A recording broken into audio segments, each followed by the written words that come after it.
नमस्कार, मैं डॉक्टर विक्रम मस्कर हूं, एक घुटने और कंधे का विशेषज्ञ, नई दिल्ली, इंडिया से। और आपका स्वागत है एक और वीडियो में। आपने कभी सोचा है कि ये जो पार्शियल नी रिप्लेसमेंट है, मतलब पूरे घुटने का प्रत्यारोपण नहीं, बस 1/3 हिस्से का जब हम कैप बदलते हैं तो ये कितना या कितने साल चलता है? तो पहले तो हम समझते हैं कि पार्शियल नी रिप्लेसमेंट क्या है। तो ये घुटना है। आप जानते हो, घुटना जो है वो 3 हड्डियों से बनता है: जांग की हड्डी, पैर की हड्डी और कटोरा। तीनों हड्डियों के ऊपर भगवान ने चिकनाई लगाई है ताकि जब मूवमेंट हो, जब ये हिले तो ये रगड़ ना खाए। ना जैसे उम्र बढ़ती है तो चिकनाई खत्म होती है, क्योंकि घुटना भी एक मशीन की तरह है, वो भी पुराना होने लग जाता है। ना ये चिकनाई जो है पूरे घुटने में से हट सकता है, या 1/3 से हट सकता है, 2/3 से हट सकता है। ना जब ये 1/3 से हटता है तो वहीं पे घुटना रगड़ खाने लग जाता है और दर्द शुरू हो जाता है और स्टिफनेस होने लग जाता है, सूजन होने लग जाता है, जकड़ता है घुटना। तो जब पूरे घुटने में से चिकनाई खत्म हो जाए तो हमारे पास ये सॉल्यूशन है, जिसे हम टोटल नी रिप्लेसमेंट या नी रिसर्फेसिंग बोलते हैं, जहां पे हम एक कैप पूरे घुटने में लगाते हैं। तो ये घुटना जो है ये रगड़ नहीं खाता। नाउ जब ये 1/3 हिस्से से ही जाता है तो मेरा ये मानना है कि जो ऊपर वाला देता है वो बेस्ट है, जो आदमी देता है वो सेकंड बेस्ट है। तो उसकी चीज बरकरार रखते हुए अपनी चीज करो, पेशेंट की जिंदगी बेटर करने के लिए। ये इसी की तरह है कि आपका एक दीवार है जिसमें से एक हिस्से से ही पेंट गया है, क्योंकि कुछ चीज रगड़ खा रही थी। वो चीज को अगर आप हटाएंगे और वहीं पे टचअप करोगे तो ठीक हो जाएगा। पूरा वॉल पेंट करने की क्या जरूरत है? तो वैसे ही जब 1/3 हिस्से में चिकनाई चला जाए तो वहीं पे हम एक कैप जो चिकनाई जनक है लगा सकते हैं, जिससे रगड़ खाना खत्म हो जाता है और दर्द ठीक हो जाता है। तो इसी को हम पार्शियल नी रिप्लेसमेंट बोलते हैं। इसके बहुत फायदे हैं। सबसे बड़ा फायदा है कि इसमें कोई भी लिगामेंट से, जो स्नायुबंधु होते हैं घुटने को संतुलित करने के लिए, इनसे छेड़ाखानी नहीं होता, वो सब बरकरार रहते हैं। और लिगामेंट में ऐसे ऐसे नसें हैं जो हमारे मस्तिष्क से बात करती है और पोजीशन सेंस देती है घुटने में। मतलब अगर हम आपको बोलें आंखें बंद करो, और अगर मैं पूछूं आपसे कि आपकी घुटने की पोजीशन क्या है, तो देखे बिना आप बता पाओगे कि घुटना मुड़ा हुआ है। वैसे ही ये चीज होती है एक पार्शियल नी में, क्योंकि ये नसें लिगामेंट्स में होती हैं और लिगामेंट्स बरकरार है इसमें। दूसरी चीज, क्योंकि 2/3 हिस्से से आप छेड़ाखानी नहीं करते हो तो रिकवरी भी जल्दी होती है और इसमें ज्यादा कोई परहेज भी नहीं होता, आदमी आलती पालती भी बैठ सकता है। अब आता है प्रश्न कि ये कितना चलता है। तो मैं हमेशा मिसाल देता हूं मारुति गाड़ी की। 1980 में आई थी मारुति गाड़ी। आज भी वो कपिल देव वाली मारुति गाड़ी रास्ते में दिखती है। क्यों दिखती है? क्योंकि उस जमाने में गाड़ी होना बहुत बड़ी चीज होती थी, तो आदमी या औरत अपनी गाड़ी को बहुत अच्छी तरीके से मेंटेन करते थे, अपने आप साफ करते थे, सर्विस कराते थे। तो अभी भी ये गाड़ियां दिखती है, क्वालिटी भी अच्छी थी। बहुत सारे दूसरे कंपनियां आई इंडिया में, जैसे शेवरले, डेवू। नाउ ये तो 10-15 साल पहले आए थे, अभी एक भी गाड़ी नहीं दिखती। क्यों? क्योंकि तब तक लोगों के पास पैसे आ गए थे, तो गाड़ी होना इतनी बड़ी चीज नहीं थी, तो उसकी मेंटेनेंस भी नहीं होती थी, जिसके वजह से ये गाड़ियां इतनी नहीं चली। तो बहुत इंपॉर्टेंट चीज है कि जो ऑपरेशन हो उसकी मेंटेनेंस अच्छी हो। मेंटेनेंस मतलब कई चीजें ऐसी होती है जो आपको अवॉइड करना है। तो एक चीज होती थी, अंग्रेजी में एक शब्द है, मे एंड कैन। मे मतलब क्या मैं, सर आप वाकई में मुझे अनुमति देते हैं कुछ चीज करने के लिए।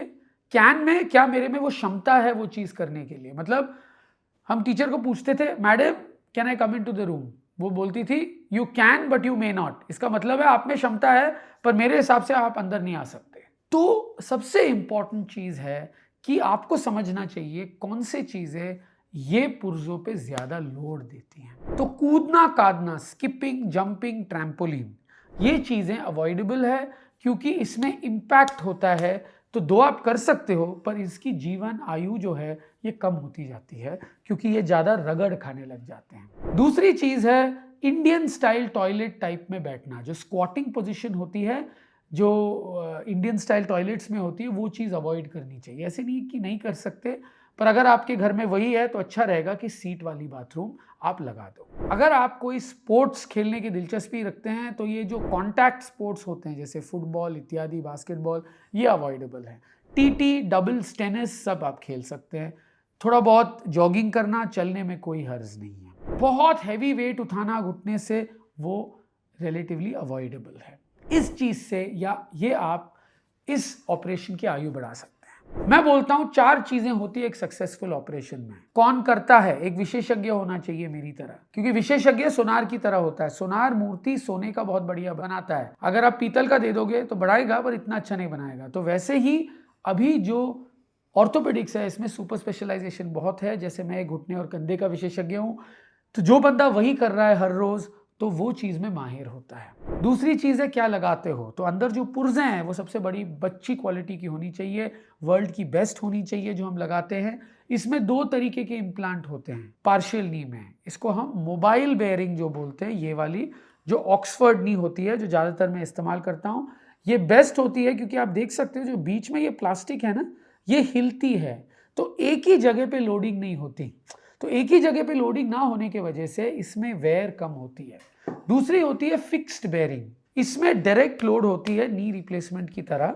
ये भी अच्छी है पर इसकी आयु थोड़ी बहुत कम हो सकती है डायरेक्ट लोडिंग की वजह से। पर कई लोगों में ये अनिवार्य है और मोबाइल बेयरिंग हो सकता है ना हो, पर मोबाइल बेयरिंग ज्यादातर जहां पे भी हो वो बेटर होती है इसमें। तीसरी चीज है डिस्पोजेबल्स, मतलब सारा सामान जो है वो फेंका जाना चाहिए हर ऑपरेशन के बाद ताकि इन्फेक्शन के चांसेस कम से कम हो। और चौथी चीज है ऊपर वाला। 3 चीजों से न्याय इंसाफी नहीं करोगे तो ऊपर वाला भी आपके साथ रहेगा। जितनी इंपॉर्टेंट ऑपरेशन है उतनी इंपॉर्टेंट फिजियोथेरेपी है, क्योंकि जो टेढ़ा घुटना है वो काफी हद तक सीधा हो जाता है ऑपरेशन के बाद। तो जो कई मांसपेशियां जो पहले ज्यादा काम कर रही थी या कम काम करती है, अभी उनको कम काम करना पड़ रहा है या ज्यादा काम करना पड़ रहा है, जिसके वजह से लोडिंग में इफेक्ट होती है। तो बॉडी को थोड़ा समय लगता है एडजस्ट होने के लिए। और फिजियोथेरेपी जो है मैं बोलता हूं ये होती है इंजन की ट्यूनिंग। घुटने के इंजन मांसपेशियां हैं। घुटना जो है वो एक पहिया होता है। अगर पहिया पंक्चर हो जाए, बहुत दिन तक आप गाड़ी नहीं चलाओगे, दूसरा गाड़ी चलाओगे और फिर कोशिश करोगे चलाने की, तो इंजन में भी जंग लग जाती है। तो इंजन की ट्यूनिंग, मांसपेशियों की ट्यूनिंग होनी चाहिए क्योंकि एक्टिविटीज बढ़ेंगी। अगर आप ये सब चीजें फॉलो करोगे तो आपको एक सक्सेसफुल ऑपरेशन मिलेगा। अगर हम लिटरेचर देखें, मतलब जो भी साइंटिफिक पब्लिकेशंस, मतलब जो रिसर्च किया गया है, तो हम देख सकते हैं कि इसकी आयु जो है शुरू होती है 10 से 15 साल तक और कहीं में 40-45 साल भी चली है। जब आप अपना ऑपरेशन कराते हो इस उम्मीद से कराओ कि ये मेरी पूरी जिंदगी तक चलेगी, क्योंकि कोई भी सक्सेस में आधा दिमाग का होता है, आधा शरीर का होता है। अगर आप पॉजिटिव नहीं होंगे और सोचने लग जाओगे 10 साल हो गए ये चेंज करना पड़ेगा, तो आपको गलतियां दिखने लग जाएंगी जो है नहीं। तो प्लीज पॉजिटिव रहिएगा। ऐसे कोई एक्सपायरी डेट नहीं होता इनमें। ये खाने की तरह नहीं होती कि इतने साल ही चलेगा। ये इसके ऊपर है आप कैसे मेंटेन करते हो, आपकी बॉडी कैसे एक्सेप्ट करती है, और आप उम्मीद करो कि ये आपकी पूरी आयु तक चलेगी। ऑफ कोर्स न्यूट्रिशन भी इंपॉर्टेंट है। खाना आप खाओगे, मसल को मजबूत करोगे, मांसपेशियों को मजबूत करोगे, तो ये जोड़ को भी सपोर्ट करेगा।